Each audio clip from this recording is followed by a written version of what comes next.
350 কোটি টাকা সরকার পেল নগদের কাছ থেকে। 8 বছর সময়ের মধ্যে সরকারকে 1000 কোটি টাকা দেওয়া, আমি মনে করি যে এটা একটা বড় ধরনের একটা প্রাপ্তি।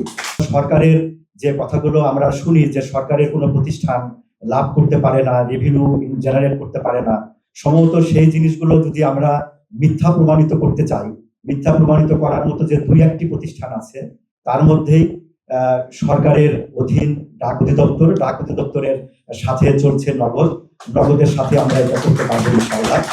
এবং এটা আমরা মনে করি যে সরকারের একটি অংশ হওয়াতে নিজেদেরকে আমরা খুব ধন্য মনে করছি।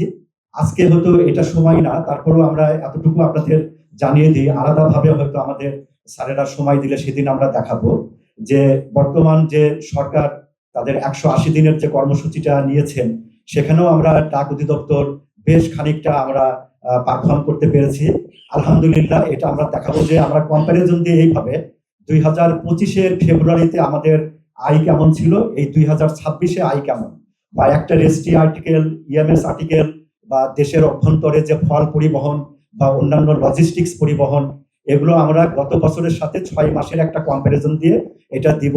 এটা শুধুমাত্র হয়েছে আমাদের যারা গার্জিয়ান, আমাদেরকে যারা লুক আফটার করছেন তাদের স্নেহ মায়া এবং তাদের যে আমাদেরকে যেভাবে নিজেরা ওন করে আমাদেরকে গাইড করছেন, এটার কারণে এই কৃতিত্বটা তার। এবং আমরা টিম, আমরা যারা মাঠে কাজ করছি ভালোভাবে করছি।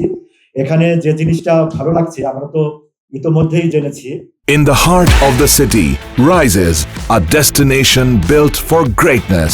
International Convention City, Bosundhara. Life takes a new course.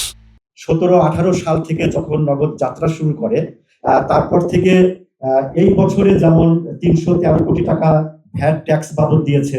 আবার ডাক অধিদপ্তরকে, তথা ডাক অধিদপ্তর যেহেতু সরকারের পক্ষে কাজ করছে, এটা ডাক অধিদপ্তরের কোনো খাতে আসে না, সরকারের একটা নির্দিষ্ট খাতে, সরাসরি সেই খাতে অলরেডি এটা গতকালকে চালানের মাধ্যমে টাকাটা ট্রান্সফারও হয়ে গেছে। তাতে 350 কোটি টাকা সরকার পেল নগদের কাছ থেকে এই একটা বছরে। আর আমি যদি জন্মলগ্ন থেকে দেখি, জন্মলগ্ন থেকে এ পর্যন্ত নগদ তারা 946 কোটি টাকা তারা ট্যাক্স ভ্যাট দিয়েছে এ পর্যন্ত, 946 কোটি টাকা। আর ডাক অধিদপ্তরকে তারা এই রেভিনিউ শেয়ার করেছে 47 কোটি টাকা। মানে এখানেও 1000 কোটি টাকা ছুঁই, অল্প কিছু টাকা হলেই 1000 কোটি টাকা হয়ে যেত। সেই নগদটার জন্ম 2018-তে কার্যক্রম শুরু করে। তারপর থেকে এই যে 8 বছর সময়ের মধ্যে সরকারকে 1000 কোটি টাকা দেওয়া, আমি মনে করি যে এটা একটা বড় ধরনের একটা প্রাপ্তি। আমরা সকলের দোয়া চাই, শুভেচ্ছা ভালোবাসা চাই, সহযোগিতা চাই। আমরা হয়তো অতখানি প্রচার করতে পারি না, যারা আছেন সবাই একটু জানাবেন, নগদের সেবা নিন। আর নগদের সবচাইতে একটা ভালো ফিচার যেটা আর কি, এটা যে নগদ যারা আমাদের দেশের প্রান্তিক জনগোষ্ঠী তারাই মূলত আমাদের মূল কাস্টমার। নগদের যে অ্যাক্টিভ কাস্টমার যারা আছে, নিম্নবিত্ত, নিম্ন মধ্যবিত্ত এবং কিছু মধ্যবিত্ত, এই শ্রেণীর মানুষগুলোই আমাদের নগদের কাস্টমার, তারাই সেবাগুলো নেন।